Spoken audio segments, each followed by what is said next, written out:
Welcome back to another Coaches Weekly with head football coach Andy Lambert. It's homecoming week, Coach, and we have a game against Rockford University at 2:15 on Saturday. It's supposed to be a packed crowd, a good environment, but homecoming week, what does that mean to you as the head coach of the football team?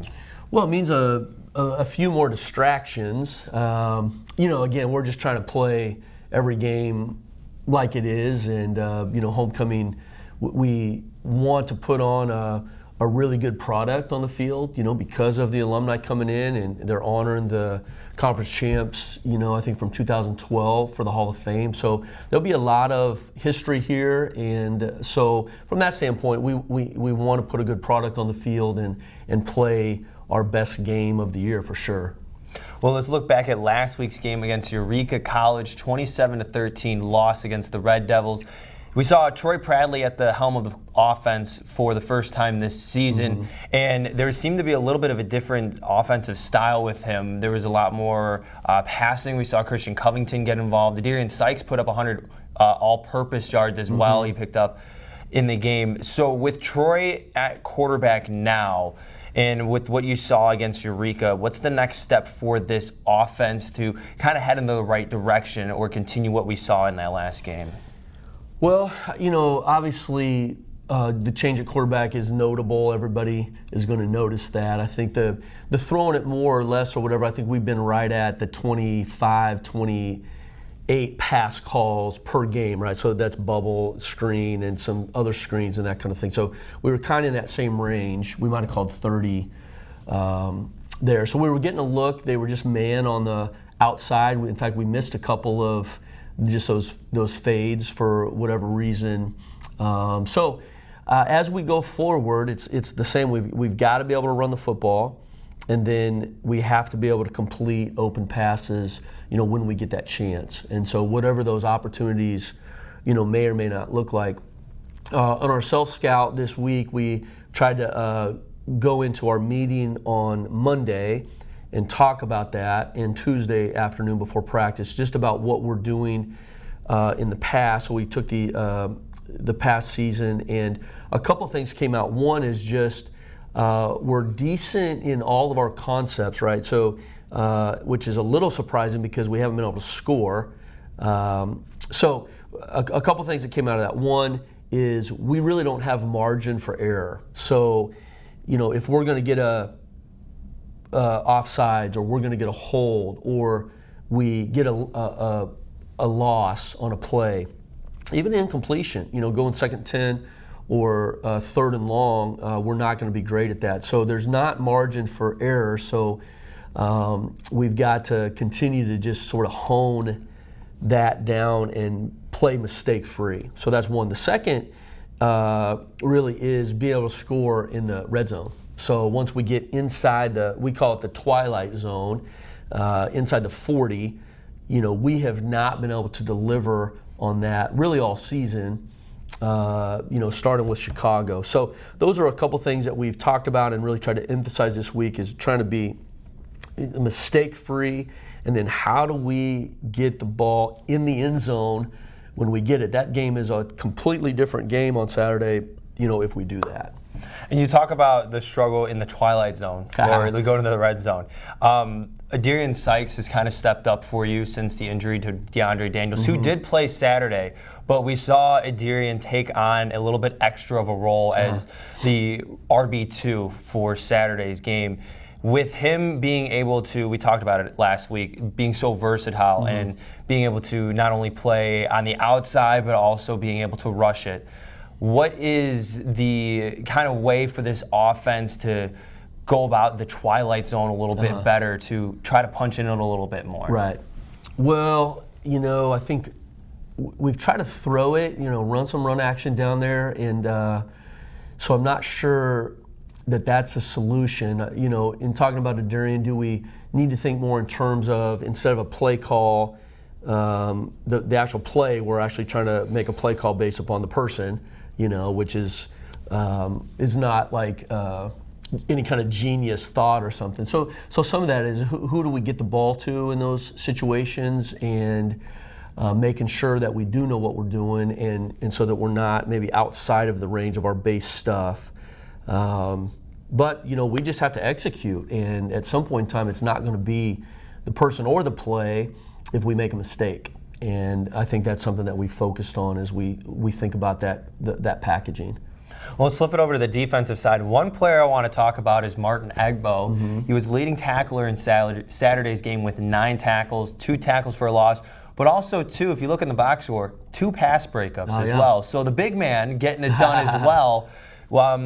He's a big guy on the line. And, big guys now are taught, put your hands up, try to, get in the way of the quarterback and block that ball. And for Martin, who kind of flown under the radar a little bit when we talk about some of the other names on the defense, to have a big game against Eureka, and it comes at the middle of the season, what does that do for a guy like Martin as well as for other guys on the defensive side, who the defense has played fairly consistent throughout the season? No, shoot. I mean, except for, the long pass plays, it was a little bit like that with Concordia, Wisconsin, but they played a heck of a game, in a sense, and that's, it's just, we just got to help him on offense, and so anyway. But Martin, let's talk about him, because again, he's another one of those 4.0 dudes.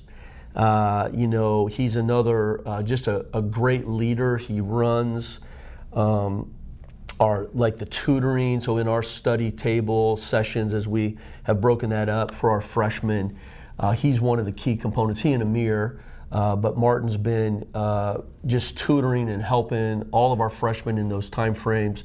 He's a leader. He's a classy guy, and so his success on the field couldn't happen to a better guy, and to a guy who has worked himself into that role. He's a 2-sport athlete. He had some success in track and field last spring, and so he brings a lot to the table. But the snapshot of last Saturday for Martin was when the game was over, and we kind of broken up and we talked, and we're moving on to post-game stuff.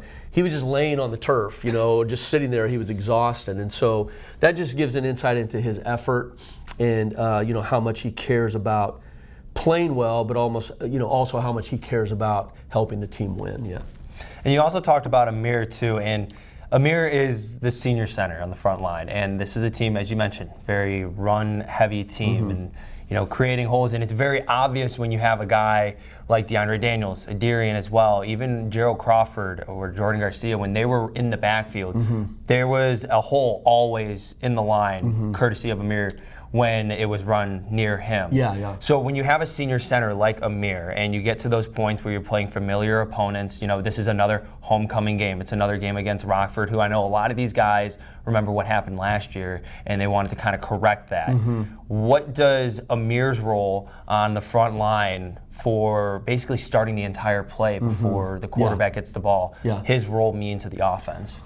It means a lot, and we transition O-line coaches, and our O-line coach is fantastic. I mean, he's like a long-term Illinois high school coach, but he comes over, he can get over about 3:15 or 3:30, so Amir actually becomes like this assistant O-line coach, right, with the guys, and then trying to connect us to last year and some of the things we were doing, and I'm in that process as well, but he calls all the fronts, and he does all of that.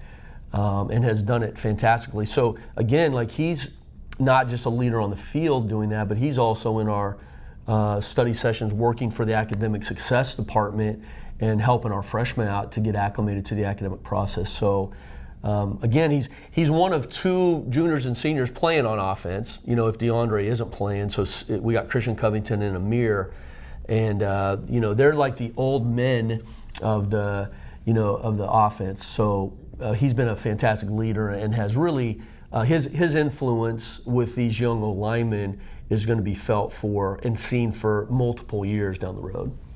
Well, let's focus a little bit on the last part of this Coaches Weekly with the homecoming game on Saturday against Rockford University. You mentioned the alumni. You mentioned it's one of the biggest games of the year for the team always.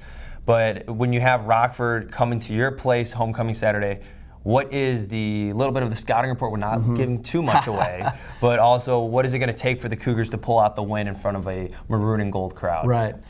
Same things, man. I mean, we've got to eliminate our mistakes on offense, and we have to eliminate these passes that are completed over our heads on defense, and just let it rip, right? I mean, just cut it loose and play free. And that can be hard for freshmen. That can be hard for sophomores, right? So we're still trying to figure out confidence and how to do this. I mean, I think we had there were 11 freshman starters, last week in some capacity on offense and defense. That's not even on special teams. So just trying to get those guys to play with confidence and play free.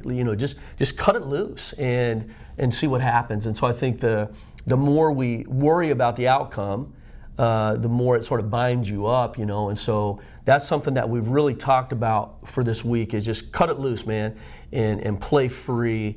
And obviously that's going to be a big part of Saturday as we go into Rockford.